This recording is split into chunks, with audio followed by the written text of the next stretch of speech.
Boa noite. Boa noite. Santa Sé convida fiéis à oração pelo discernimento do Colégio Cardinalício durante conclave. No sexto dia de orações pela alma do Papa Francisco, o cardeal destaca o ser trabalhador do pontífice. Uma questão de vida. Família mineira realiza campanha em busca de doador de medula óssea. Legado do fundador de Brasília. Memorial JK revela a história da capital e de seu criador. Uma só fé, um só espírito. Coordenadores diocesanos de todo o Brasil se reúnem pela primeira vez na sede nacional da RCC. Um clamor de amor e fé. Milhares de mães se reúnem pela 11ª vez na Canção Nova para interceder por seus filhos. Está no ar o Canção Nova Notícias. A verdade dos fatos com o olhar da missão.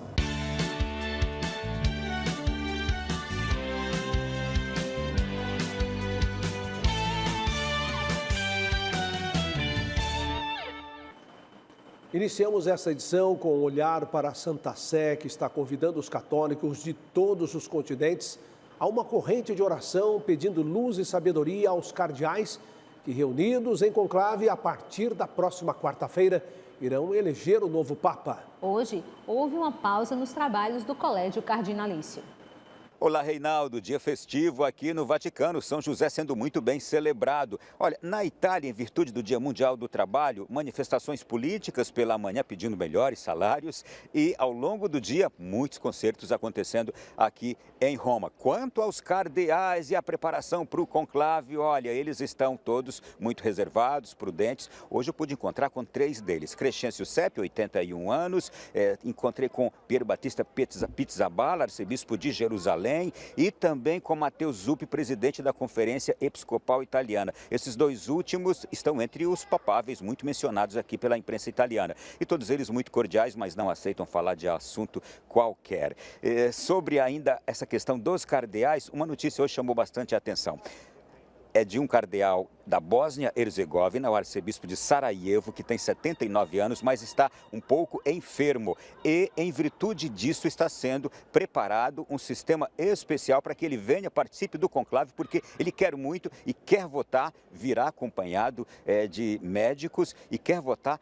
Todavia, ele votará a partir da Casa Santa Marta. Há essa previsão também na Constituição Apostólica que trata das regras do conclave. Será necessário que 3 cardeais saiam com a cédula da Capela Sistina, levem até ele na Casa Santa Marta, ele vota e eles levam novamente essa cédula. Isso pode atrasar um pouquinho também ainda os resultados dos escrutínios do conclave, mas tudo isso é possível. Esse cardeal é muito respeitado aqui na Itália porque ele viveu aquela guerra na Bósnia-Herzegovina nas décadas passadas e é o mais antigo cardeal criado que participará do conclave. Ele foi criado em 1994 por João Paulo II. E a respeito dos cardeais brasileiros, como é que foi o dia deles hoje aqui? Olha, eles participaram de um almoço com todos os padres brasileiros que aqui vivem no Colégio Pio Brasileiro. Como o colégio deu folga para os funcionários, os próprios padres fizeram um almoço especial hoje e ofereceram aos cardeais brasileiros que estavam todos lá. Mas olha, de trabalho mesmo neste dia, só a missa do Novendiale, que você acompanha agora na reportagem de Danúbia Gleiser. Sobre o túmulo do primeiro Papa no altar da confissão, o Colégio Cardinalício orou pela alma de Francisco e por todos os trabalhadores, neste dia dedicado a São José Operário. La sua volontà é que eu não perda nulla. Na homilia, o cardeal Victor Manuel Fernandes ressaltou a importância do trabalho para o falecido pontífice. Perché per Papa Francesco il lavoro esprime e nutre la dignità dell'essere umano. Para o Papa Francisco, o trabalho expressa e nutre a dignidade do ser humano, lembrou o cardeal. Francisco afirmava que isso permite a cada um desenvolver habilidades, ajuda a aumentar as relações, permite que se sinta colaborador de Deus para cuidar e melhorar este mundo, disse o cardeal. Dom Victor Fernandes recordou das palavras do Papa Francisco em sua viagem a Gênova, quando argumentou que todo pacto social é construído em torno do trabalho e que quando há problemas com o trabalho é a democracia que entra em crise, e lembrou um alerta feito pelo pontífice. Perché una cosa è valutare i meriti di una persona. Uma coisa é avaliar os méritos de uma pessoa e recompensar seus esforços. Outra coisa é a falsa meritocracia, que nos leva a pensar que apenas aqueles que tiveram sucesso na vida têm méritos, concluiu o cardeal. Per me è sempre stato un grande mistero capire come sopportava. O celebrante afirmou que para ele sempre foi um mistério entender como Francisco suportava, mesmo sendo um grande homem e com várias doenças, um ritmo de trabalho tão exigente. Para Fernandes, o pontífice era incansável em sua missão. E una cosa mi è sembrata veramente eroica. E me pareceu realmente heróico, declarou, afirmando que o mínimo de força que ele teve em seus últimos dias, ele se tornou forte para visitar uma prisão. Dom Odilo, que participou da celebração, lembrou dos trabalhadores e, de maneira especial, dos desempregados. Trabalhar é uma graça, uma bênção. E muitos estão sem trabalho e por isso passam por dificuldades, passam por muitas aflições em relação à sustentação da família, para poderem contar com uma vida serena, segura para o seu futuro. Ao final, recordou que quando o Papa Francisco tinha um grande problema, ele colocava um pequeno pedaço de papel com uma súplica sob a imagem de São José e em seguida rezou. Chiediamo a San Giuseppe che nel cielo dia um forte abraço. Então pedimos a São José que do céu dê um forte abraço ao nosso querido Papa Francisco. Obrigado, Danúbia. E quanto à agenda dos cardeais para esta sexta-feira, 9 horas da manhã, na Sala do Sínodo, começará a 8ª Congregação Geral. Na última realizada ontem, quarta-feira, estavam presentes já 124 cardeais eleitores de um total de 133. É possível que amanhã já tenham chegado alguns outros. No sábado, novamente, os cardeais voltam ao trabalho na Congregação Geral de número 8, domingo, folga. E a gente volta ao longo da nossa programação, sempre com novas informações aqui do Vaticano, neste pré-conclave. Na manhã deste 1º de maio, a fé e a gratidão marcaram a 49ª Missa do Trabalhador na Praça da CEMIG, em Contagem, na região metropolitana de Belo Horizonte. A celebração, presidida por Dom Nivaldo, trouxe como tema com São José, Peregrinos da Esperança. Fiéis agradeceram as bênçãos recebidas, lembrando que São José Operário inspira a dignidade no trabalho e a construção de uma sociedade mais justa e solidária. A festa de São José Operário foi criada em 1955 pelo Papa Pio XII. E neste Dia do Trabalhador, diversas manifestações ocorreram em todo o Brasil com pedidos por melhores condições de trabalho, aumento da renda e o fim da escala 6x1. Em Brasília, uma proposta na Câmara quer alterar o artigo 7º da Constituição Federal para permitir uma jornada semanal de até 36 horas, distribuídas em 4 dias. A iniciativa parlamentar reflete uma tendência mundial de reavaliação da carga horária, com o objetivo de promover maior produtividade e qualidade de vida aos trabalhadores. Para este segurança, a proposta interfere em muitas áreas. Vaga de emprego, escala, contratação, rescisão, né? Número de funcionários. Eu acho que para o Brasil, eu acho que ainda está um pouco longe. Para os trabalhadores, a mudança pode significar mais tempo livre e melhoria no equilíbrio entre vida profissional e pessoal. Ter um fim de semana, né? Um sábado ou domingo de folga, a qualidade de vida melhor. Atualmente, a jornada de 44 horas semanais é comum em setores que operam de forma contínua, como o comércio varejista, saúde e serviços essenciais. A PEC propõe reduzir essa carga para 36 horas semanais, sem alterar a jornada diária de 8 horas, o que exigiria, sim, uma reestruturação das escalas e poderia eliminar a necessidade da escala 6x1. O advogado trabalhista explica como funcionaria a reestruturação e o impacto para as empresas. Do ponto de vista econômico, social e trabalhista, é absolutamente inviável, levando em consideração inclusive a questão da carga tributária que se outorga aos empresários. O especialista ainda avalia as consequências salariais e os principais desafios desta implementação. A questão salarial é um grande problema a nível nacional, não apenas salarial, mas você pega aí o próprio INSS, o rombo do INSS em nosso país. Então, tudo que é voltado hoje para essas questões de pagamento de salário é um grande problema. O presidente da Câmara dos Deputados, Hugo Mota, disse esta semana que a discussão sobre a redução da escala de trabalho deve ocorrer nos próximos dias. No próximo bloco, arquitetura e espiritualidade que marcam a vida de uma comunidade do Distrito Federal. E como a devoção a São José inspira fiéis e tocou até o Papa Francisco.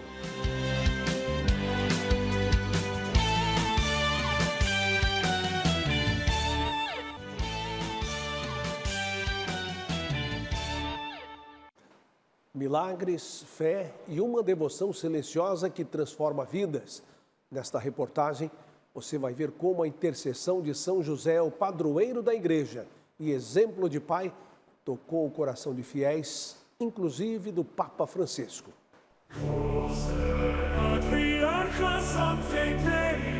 O homem do silêncio também é amparo de pedidos e orações daqueles que confiam em sua proteção e intercessão.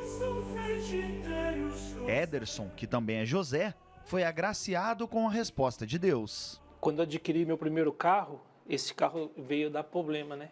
Fundiu o motor no meio da estrada.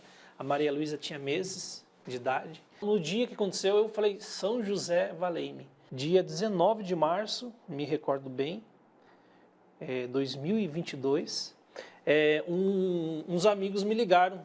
A gente quer dar um presentinho para você. Quando eu abri o meu Pix, assim, valor é justamente o valor do conserto do carro. Então, ele foi um sinal para mim, assim, dia de São José, né? E essa questão, eu falei, pronto, eu tenho certeza que é São José. Mãos que hoje não cessam de agradecer, assim como Francisco, que muito antes de ser Papa, já tinha São José como seu intercessor. Ele tinha uma imagem no quarto de São José dormido. Ele tinha uma imagem de São José adormecido no quarto. Quando ia dormir, costumava colocar pequenos papéis debaixo da imagem. Dizia que as coisas que não conseguia resolver enquanto estava acordado, entregava ao santo, para que ele as resolvesse enquanto dormia. Em 2021, o Papa Francisco demonstrou uma devoção especial a São José. Tanto que o patrono da igreja, exemplo de pai, fidelidade e confiança nos planos de Deus, teve um ano inteiramente dedicado à sua vida de santidade. A igreja nos ensina que depois de Jesus vem Maria e São José. Então, quando nós confiamos a São José, nós estamos colocando sob o patrocínio de São José todas as nossas causas, porque ele foi o guardião da Sagrada Família. Por isso, quando a gente reza o texto de São José, a gente usa essa jaculatória, valei-nos São José. A devoção a São José dormindo foi motivo para o milagre da família do Gabriel. O nosso segundo filho, ele foi diagnosticado com uma alteração, popularmente as pessoas falam que é indício de ter hidrocefalia e tudo, né? Os ventrículos cerebrais dele, eles estavam dilatados. Nos exames nós fomos acompanhando isso, né? E cada vez mais ele só aumentava. E no dia de Todos os Santos, a providência de Deus cuidou de cada detalhe. Nós fomos, né, rezando todos os dias a oração de São José. E para nossa surpresa, né, nos exames dele ainda está lá, que ele tem a genesia do corpo caloso, ele tem uma alteração ventricular, mas nada disso afetou a vida, a saúde, né, o desenvolvimento dele intelectual, cognitivo. Essa experiência nos fez, com São José, a retomar de forma muito mais profunda a nossa espiritualidade, né, a nossa vida de oração. Mergulhamos, né, nesse mistério da devoção de São José. Coração de Pai, carta apostólica que nos mostra a importância de São José para a Igreja. Exemplo de fé que demonstra a grandeza na simplicidade.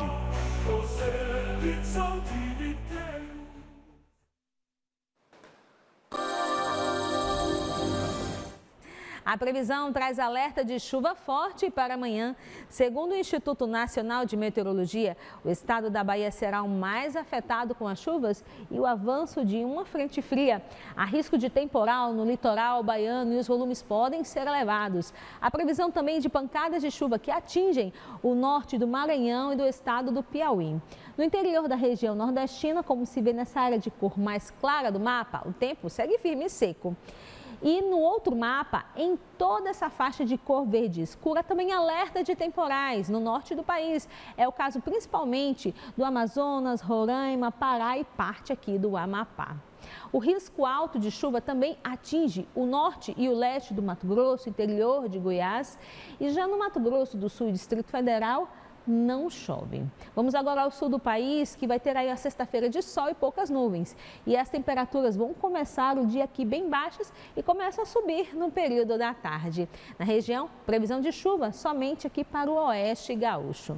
No sudeste, os ventos úmidos trazem um pouco de chuva na costa norte do litoral paulista, em alguns pontos isolados, do litoral do Rio de Janeiro e Espírito Santo. E as temperaturas vão continuar mais agradáveis, ou seja, mais baixas por lá e em outras capitais.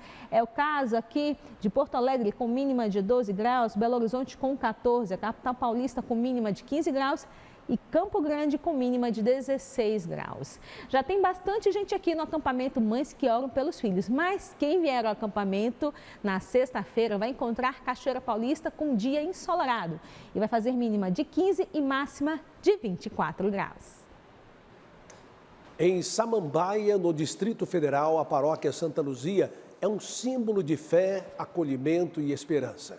Idealizada por um padre italiano nos anos 1990, a igreja foi construída em formato de uma barca. Projeto cheio de significado espiritual que a transformou em um marco para a comunidade. O Santuário Santa Luzia pode ser considerado uma das construções mais inusitadas aqui de Samambaia. Em 1998, o padre italiano Alberto Trombini teve a ideia de construir uma nova arca aqui na cidade. E hoje a igreja é motivo de orgulho e ponto de referência dos moradores.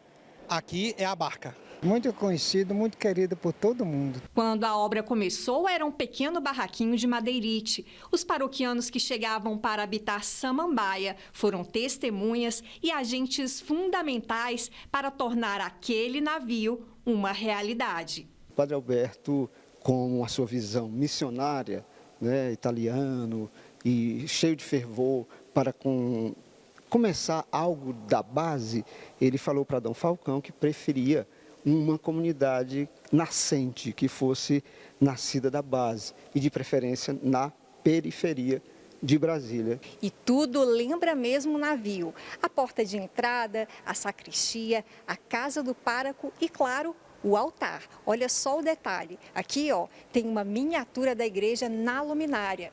No interior, as janelas que fazem referência a quartos de passageiros e tripulantes, mas na verdade representam as 14 estações da Via Sacra. Certamente o Espírito Santo o iluminou, certo? Ele pegou uma passagem bíblica que narra a pesca milagrosa dos 153 grandes peixes. 53 metros de comprimento e 24 de largura. Logo na entrada, uma extensa área de revestimento azul nos remete ao cais do porto. Tem todo um simbolismo também, né? Sai da barca, não pisa em terra firme, no chão, né? Como na Arca de Noé. O projeto idealizado pelo padre italiano Alberto Trombini, que enxergava na igreja mais do que um simples templo. Ele queria criar um espaço que simbolizasse a missão de resgatar almas, assim como a Arca de Noé salvou aqueles que nela encontraram abrigo. Hoje, a paróquia Santa Luzia vai além da religiosidade. Tornou-se um centro de encontros comunitários, eventos culturais e projetos sociais. Sua estrutura, que remete à esperança e ao acolhimento, faz dela um verdadeiro ícone de fé e solidariedade na região. Nossa barca é a Noé 2, né? Então a gente vai, se Deus quiser, e ele vai segurando esse barcão aqui, que ele, segundo ele, não iria afundar mesmo, e não vai afundar, né? ele disse que a gente tinha que continuar insistindo para manter o barco flutuante, não é Titanic, então nós vamos até chegar à salvação, se Deus quiser.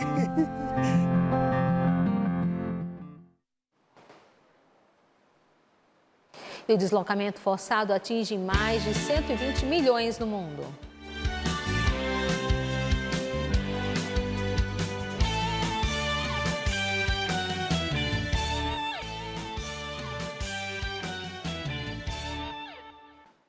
Começou hoje na sede nacional da Renovação Carismática Católica, em Canas, no interior de São Paulo, o primeiro encontro nacional para coordenadores diocesanos. A iniciativa quer fortalecer a missão dos líderes do movimento e promover a união entre as dioceses. O objetivo é alinhar e fortalecer o movimento por todo o Brasil, além de promover a unidade e renovar o ardor a serviço da Igreja. E num país de dimensões continentais como o nosso, nós mantermos essa comunhão, essa coesão do movimento em torno do nosso eixo central, que é o batismo no Espírito Santo. Desafios e realidades compartilhadas e entregues aos pés de Jesus. Nós estamos vivendo este ano o verbo anunciar, né, e a emoção que nós temos até no estado do Mato Grosso é de fortalecer os nossos grupos de oração, de reacender a chama dos grupos de oração que estão enfraquecidos. Renascidos em Cristo para uma viva esperança. O tema é a oportunidade para o reavivamento no batismo do Espírito Santo. E pela primeira vez, coordenadores diocesanos de todo o Brasil se reúnem na sede nacional da Renovação Carismática Católica. Deus não é inerte, Deus não está só lá no céu, está aqui embaixo na terra também, por isso nós podemos esperar no cumprimento das promessas dele. Eu vim de coração aberto, né, para levar o que o Senhor tem para nós, que é esse banquete espiritual, para a minha diocese, meus coordenadores, todos os nossos grupos de oração, né. Uma geração de adoradores unida para levar ao mundo as maravilhas de Deus.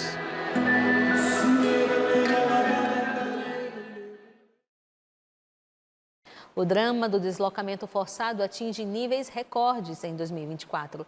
Mais de 120 milhões de pessoas em todo o mundo tiveram que fugir de suas casas por causa de guerras, perseguições e violência.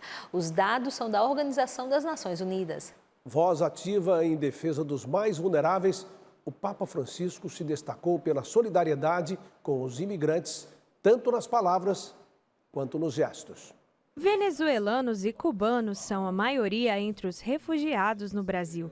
Com o crescimento da crise migratória, a Caritas, organização humanitária católica, tem atuado em mais de 200 países, socorrendo os que mais precisam. A Caritas, aqui, ao receber esse refugiado, ela tem a missão de acolhê-lo, de assisti-lo, de ver se ele necessita de documentação, de proteção. Muitos deles precisam de proteção, que vêm perseguidos até com juramentos de morte, e integrá-los na sociedade, buscando dar a eles condições de trabalho para que constituam aqui a sua vida, com dignidade, com respeito.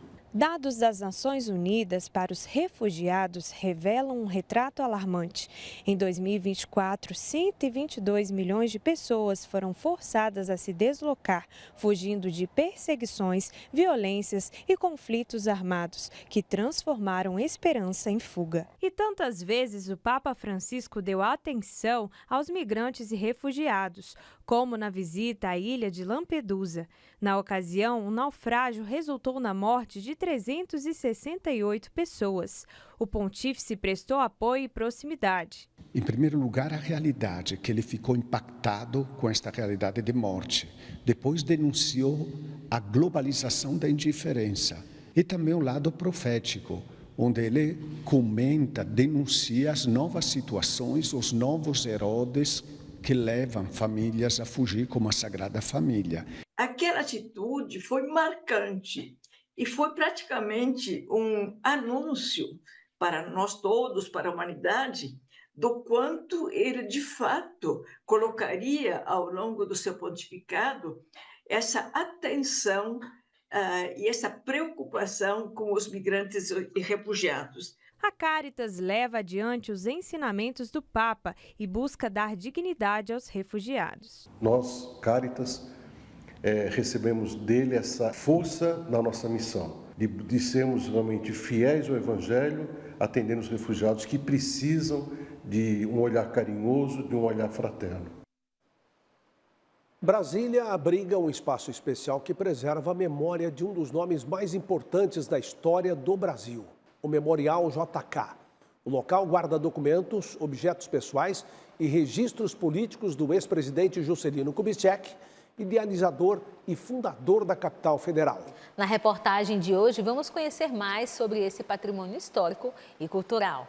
Brasília vai incorporar ao território brasileiro mais de 6 milhões de quilômetros quadrados.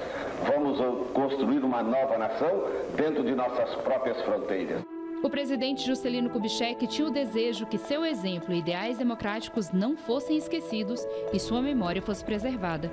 Assim está escrito em um dos painéis do Memorial JK, um monumento erguido em Brasília para preservar a história do ex-presidente da República, responsável pela construção da capital federal no Planalto Central. Assim foi feito por Sara Kubitschek, que coordenou a construção e inaugurou o memorial em 12 de setembro de 1981, quando seria aniversário do seu esposo. O Memorial JK, ao mesmo tempo que é um museu com peças e documentos que contam a história do presidente, é uma casa cultural com uma programação diversificada, que mostra o dinamismo, o idealismo e a preocupação cultural, características marcantes de Juscelino Kubitschek. O funcionário mais antigo do memorial, o senhor Euríclides Antônio, faz parte da equipe desde antes do espaço ser inaugurado. Ele atende a todos com atenção e fala com carinho sobre sua experiência. Um orgulho muito grande eu trabalhar no memorial.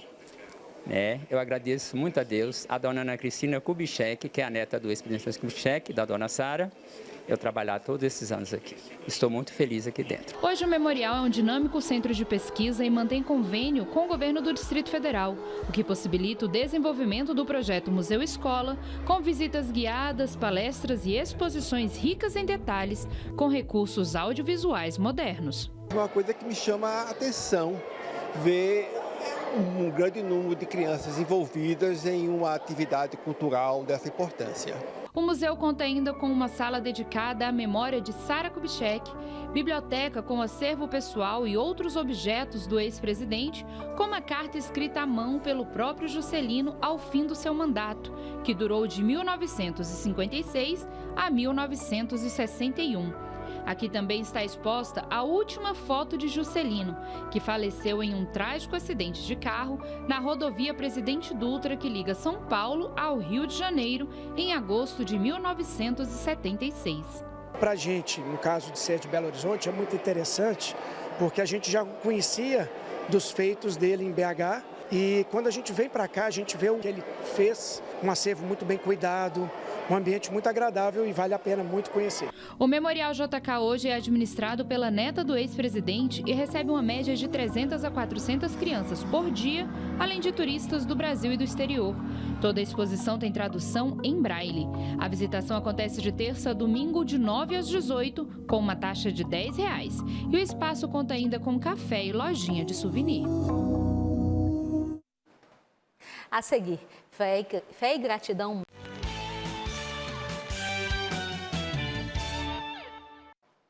A Rádio Canção Nova em Gravatá celebra hoje 30 anos de missão evangelizadora.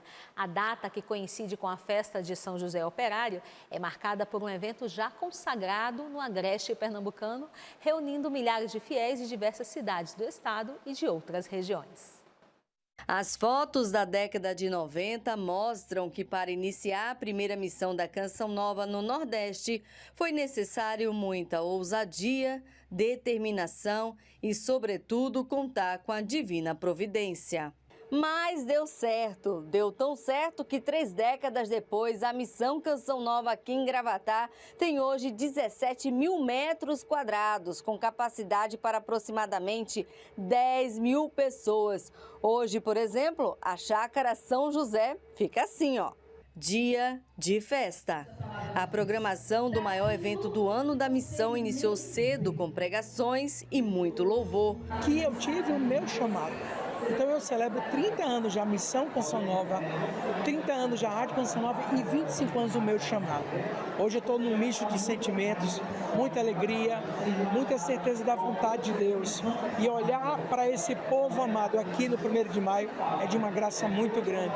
O dia que virou tradição por aqui atraiu fiéis de várias cidades de Pernambuco e estados vizinhos, como é o caso de Maria Severina, que veio de Alagoas. Mas aqui, Gravatar, eu trago a minha caravana, porque venho buscar cada dia mais a me preencher no Espírito Santo, me abastecer, carregar a bateria de fé e ir para os meus amigos e vizinhos. Nem o calor de mais de 31 graus desanimou os fiéis. Valeu todo o esforço para celebrar 30 anos de uma trajetória de fé.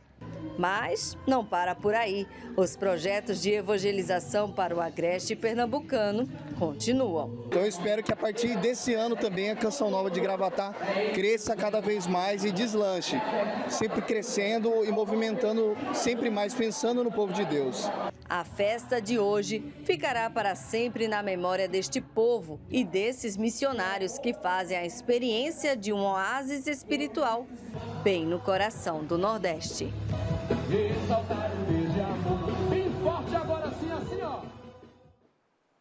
Parabéns a todos os envolvidos, missionários na missão de Gravatar, em Pernambuco. Olha, a esperança não é fuga, é fé em movimento. Para o Papa Francisco, a esperança é a virtude dos corajosos. Ela não se satisfaz com facilidades nem certezas imediatas, mas resiste com amor, sonha mesmo diante das dificuldades e impulsiona a fé em direção a um futuro mais justo e humano. Nosso agradecimento a você, sócio e benfeitor, pelos 94% na nossa meta da campanha do projeto da Em Almas de Abril. Nós seguimos firmes em maio, contando com você. Conheça mais no site clube.cançãonova.com e obrigado por sua fidelidade. Começou na sede da comunidade Canção Nova, no interior de São Paulo, um encontro nacional e também internacional das mães que oram pelos filhos. Nós vamos chamar então o repórter Emerson Tersigni, que está na chácara de Santa Cruz e traz os detalhes. Emerson, boa noite para você. Onde é que você está por aqui?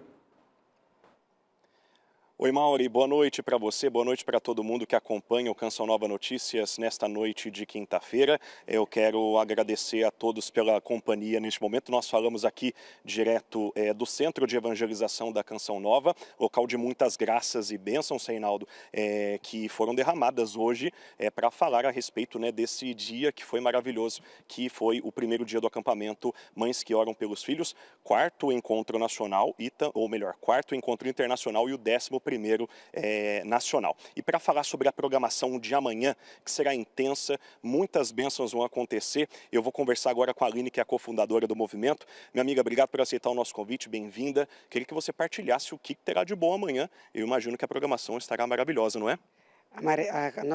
Amanhã vocês aguardem, porque nós vamos ter Padre Vicente de Betânia, nós vamos ter Padre Marcelo. A programação está intensa para jovem, para criança, para os maridos, que vocês possam vir participar, que eu tenho certeza que vocês não vão se arrepender.